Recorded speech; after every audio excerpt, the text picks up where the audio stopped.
your parents survived things that you and I can barely imagine. War, displacement, poverty, the grinding alienation of arriving in a country that doesn't want you, doesn't understand you. A hypervigilant parent creates a hypervigilant home. The patterns this brings are hypervigilance, the constant threat scanning, the what will people say, the suspicion of anyone outside the family. Generational trauma is not a metaphor. It's not just my parents had a hard time and now I'm sad about it. It is a measurable biological reality.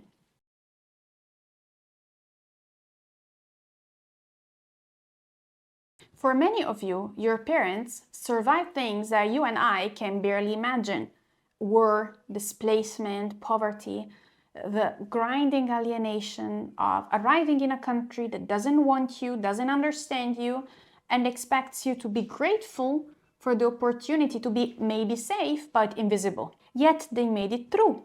They worked, they built, they raised you, and they gave you everything they had, which in many cases was everything except emotional safety. The patterns this brings are hypervigilance, the constant threat scanning, the what will people say, the suspicion of anyone outside the family, or the emotional unavailability. A father that provides, that never connects. A mother who sacrifices but cannot hold your feelings because nobody ever held hers.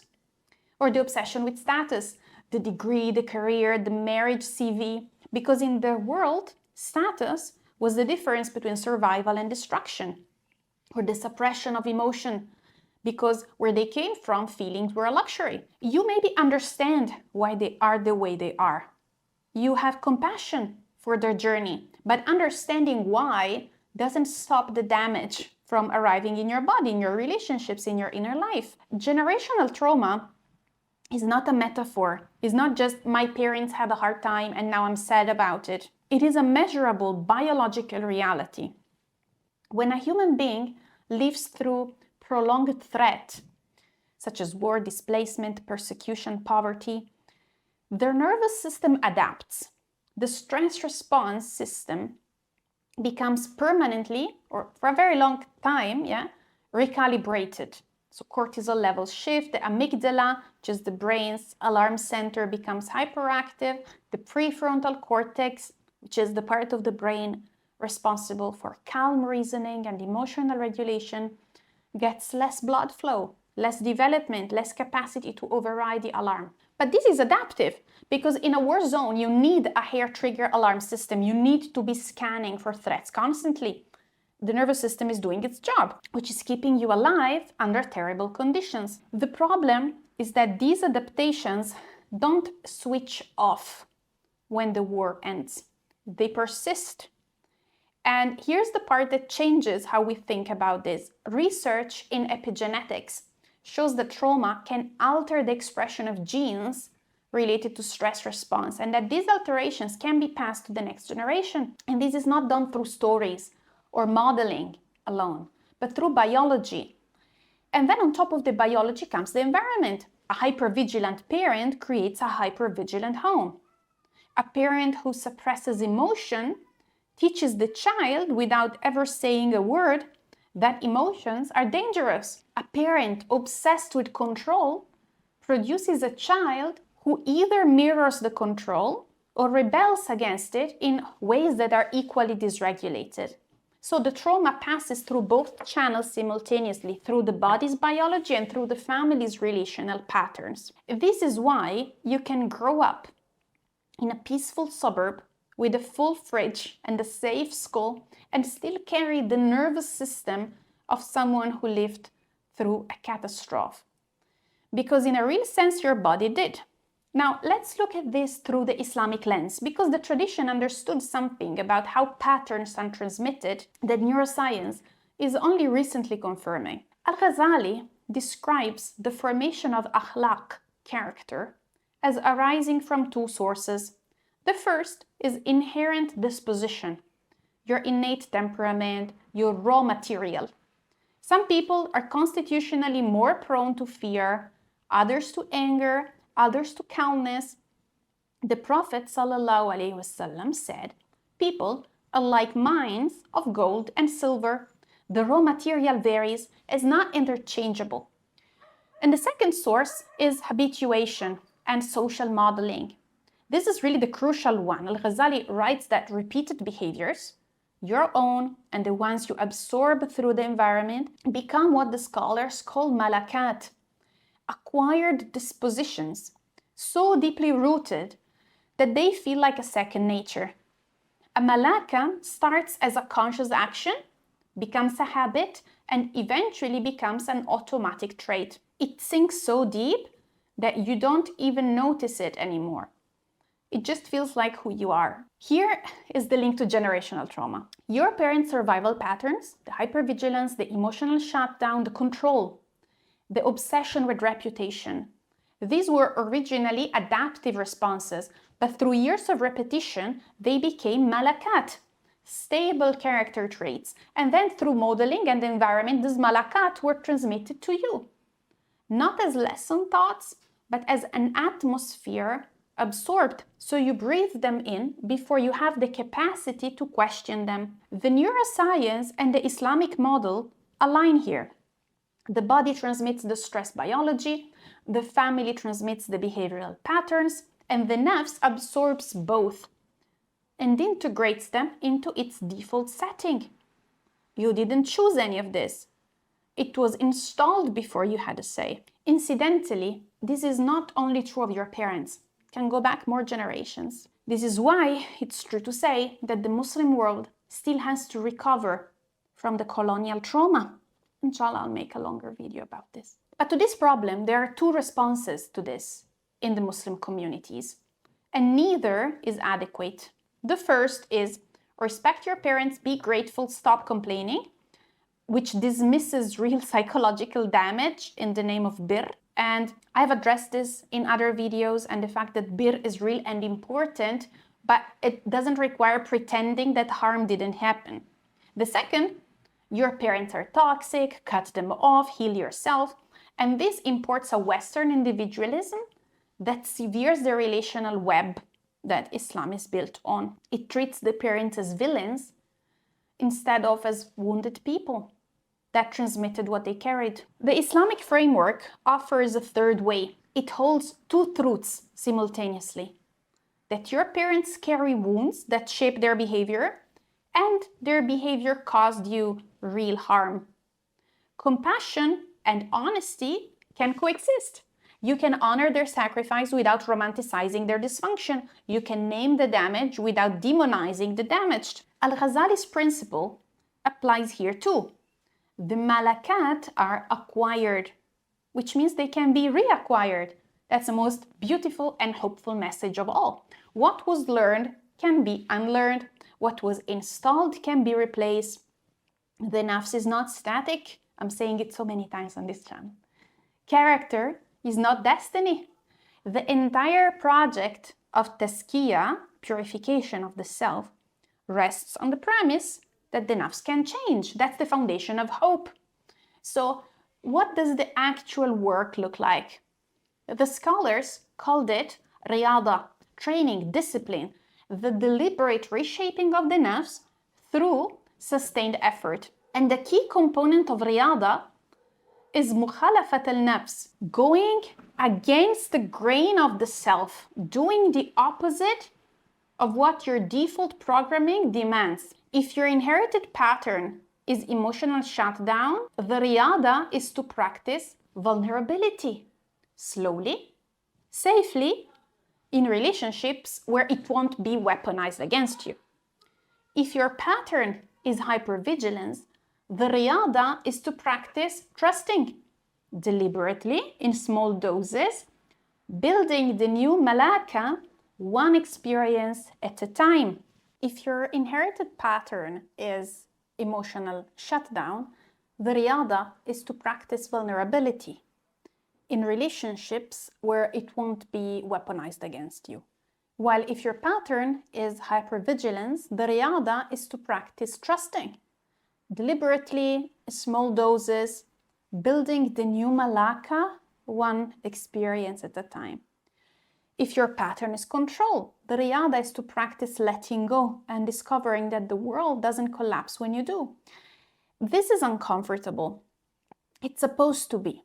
Al-Ghazali's principle of al-ilaj bid-didd, treatment with the opposite, means that healing the inherited trait requires you to practice its opposite until the new behavior becomes a new malaka, not just once, repeatedly until it sinks from conscious effort into second nature. At the level of the nervous system, this has a name too.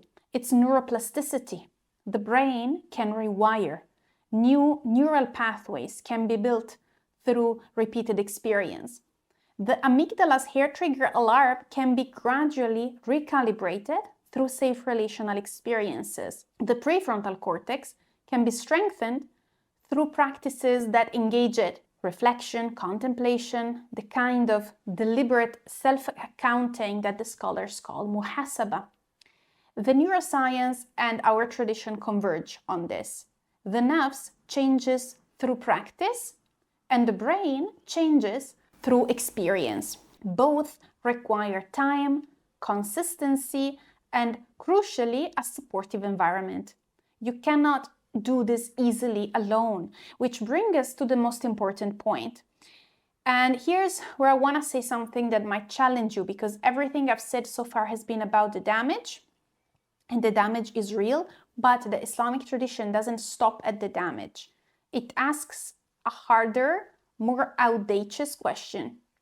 What if the difficulty is the point? Not in the toxic positivity sense of everything happens for a reason, just be grateful, in a much deeper sense. Ibn Khaldun, the great 14th century historian, sociologist, and first social scientist, he observed a pattern that repeats throughout civilizational history. People who endure hardship develop strength, solidarity, courage, and resilience. He called this quality asabiyya, social cohesion forged through shared struggle.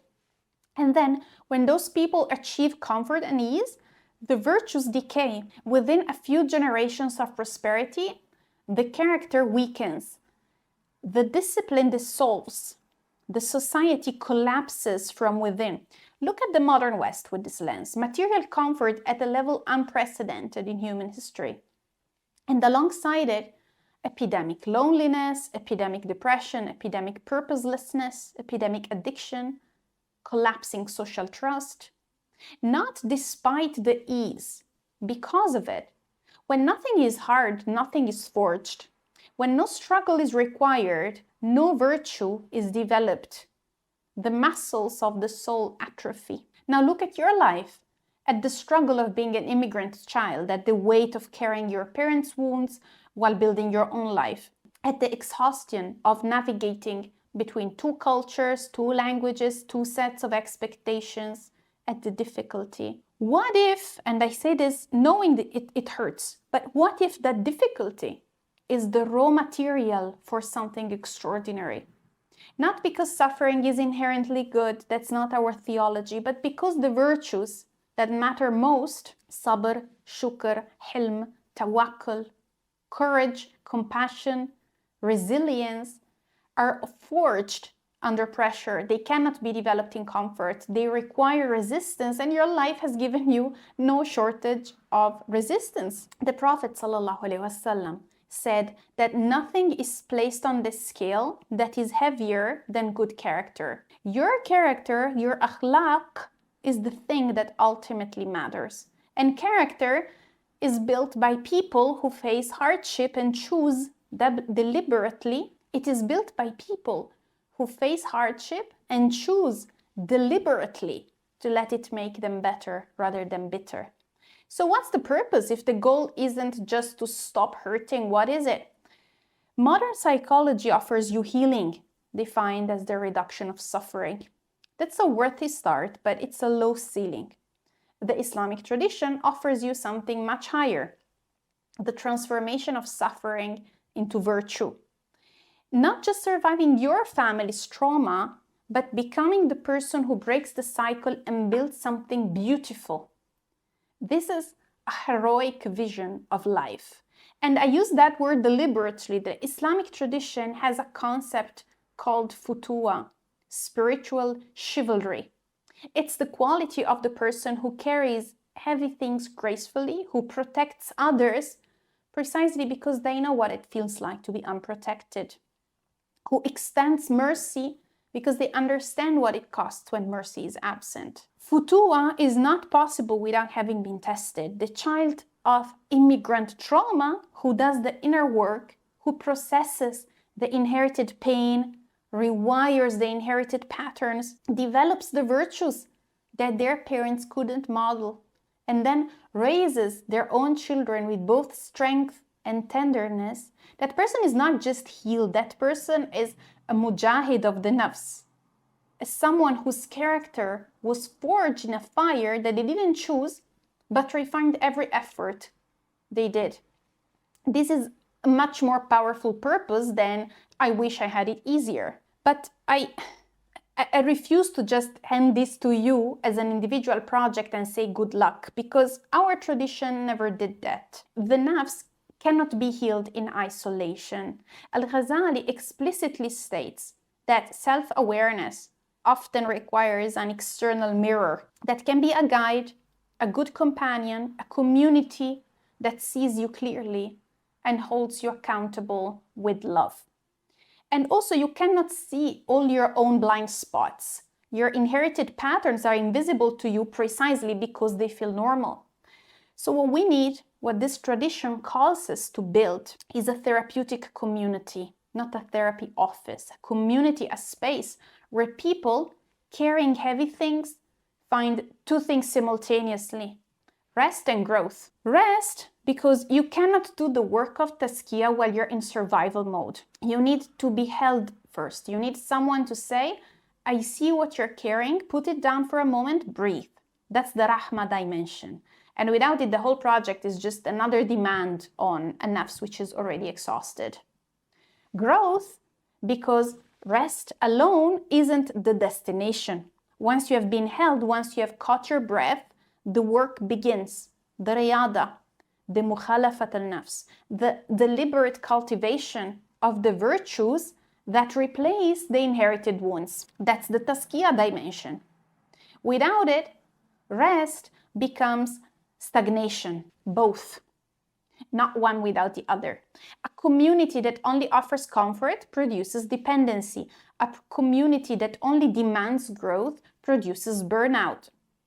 Our tradition's model is a community that holds you while you heal and challenges when you grow. That's the Bimaristan model. That's the model of the prophetic community in Medina.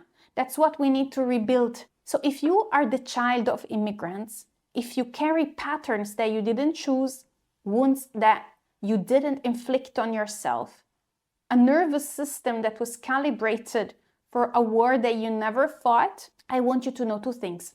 First, the damage is real. It lives in your body and in your nafs, and you have every right to name it, process it, and seek help for it. That's not ingratitude towards your parents. That's amana, taking care of the self that Allah entrusted to you.